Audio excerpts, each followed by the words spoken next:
అసలు ఏం జరుగుతుంది? కొన్ని రోజులుగా సముద్రంలో ఉన్న అన్ని చేపలు గాని తాబేలు గాని అన్ని బయటకు వచ్చి పడుతున్నాయి. ఏదో జరుగుతుంది అసలు సముద్రంలో. మనకేదో సునామీ అట్లాంటి హెచ్చరిక వస్తుంది అనుకుంటా. అరే ఏంట్రా మీరు, ఏదో తోక తెలియదు తొండం తెలియదు కానీ ఇన్స్టాలోకి వచ్చి ఇష్టం వచ్చినట్టు న్యూస్లో వైరల్ చేసేస్తున్నారు మీరు. అసలు మీకు మీరు ఏమనుకుంటున్నారు? సైంటిస్టులు అనుకుంటున్నారా? సైంటిస్టుల కంటే గొప్పోళ్ళు అనుకుంటున్నారా మీరు?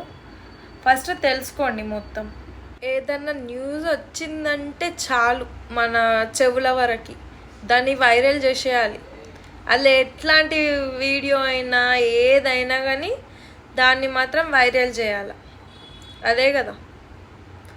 మరి నీకేం తెలుసక్క నువ్వు ఇంత మాట్లాడుతున్నావు అని మీరు అనుకోవచ్చు. లాజికల్గా ఒకటి మాట్లాడుకుందాం.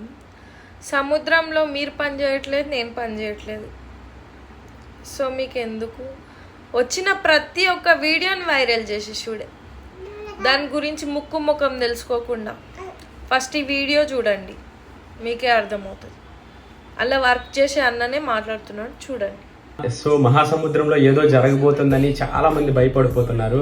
సో మీరు సముద్రంలో జాబ్ చేస్తున్నారు, ఎలా జాబ్ చేస్తున్నారు, మీకేమైనా ఇండికేషన్స్ తెలుస్తున్నాయని చాలా మంది కమెంట్స్ చేస్తారు. ఎందుకనంటే ఓర్ ఫిష్ అనేది ఒడ్డుకు రావడం, అలాగే యాంగ్లర్ ఫిష్ అనేది డీప్ సీలో ఉండాల్సిన ఫిష్ ఏమో పైకి రావడం. సో ఇవన్నీ ఏమో యుగాంతానికి సూచికలని చాలా భయపడుతున్నారు. అలాగే లెవేథియన్ కూడా రాబోతుందని చాలా భయపడుతున్నారు. మాకైతే అలాంటి ఇండికేషన్స్ ఏం రావట్లేదు, నార్మల్గా ఎప్పటిలాగే ఉంది. బట్ కొన్ని చిన్న చిన్న ఇన్సిడెంట్స్, ఎక్కడో జరుగుతున్న చిన్న చిన్న ఇన్సిడెంట్స్ పట్టుకొని మొత్తం ఇప్పుడు ఇదే వైరల్ చేస్తూ భయాందోళనకు గురి చేస్తున్నారు అందరూ. సో మీరెవరూ భయపడాల్సిన అవసరం లేదు. ఒకవేళ యుగాంతం అవ్వాలనుకుంటే ఆటోమేటిక్గా అవుతుంది, అందరూ చనిపోతారు. సో ప్రాబ్లం ఏం లేదు, మీరు భయపడుతూ ఇతరులకు భయపెట్టకండి. సో నార్మల్గా ఎటువంటి ప్రాబ్లం రాదు, ఎటువంటి డిజాస్టర్ రాదు. వచ్చినప్పుడు అందరం ప్రశాంతంగా వెళ్ళిపోదాం. సో మీరందరూ హ్యాపీగా ఉండండి. సముద్రంలో పనిచేసే మేమే ఎంత ఫ్రీగా ఉన్నాం, బట్ ల్యాండ్లో ఉన్న మీరెందుకు భయపడుతున్నారు?